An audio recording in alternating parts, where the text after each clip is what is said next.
penso che sia un precedente piuttosto pericoloso.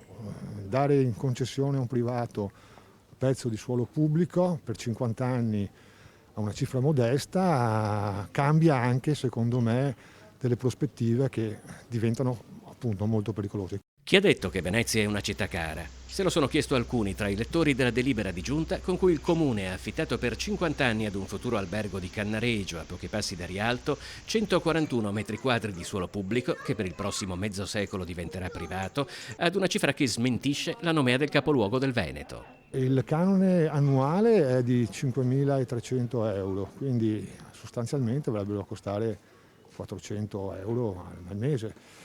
E in più appunto c'è un'espropriazione di un suolo pubblico che noi riconosciamo che il palazzo effettivamente e il territorio doveva essere riconvertito perché era fatiscente, ma è un precedente che insomma desta molte perplessità.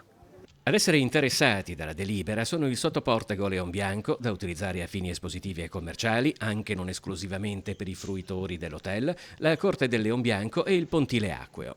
Ma questa delibera apre anche una questione politica. A settembre i residenti di Venezia hanno votato in maniera diametralmente opposta all'elettorato comunale dell'entroterra.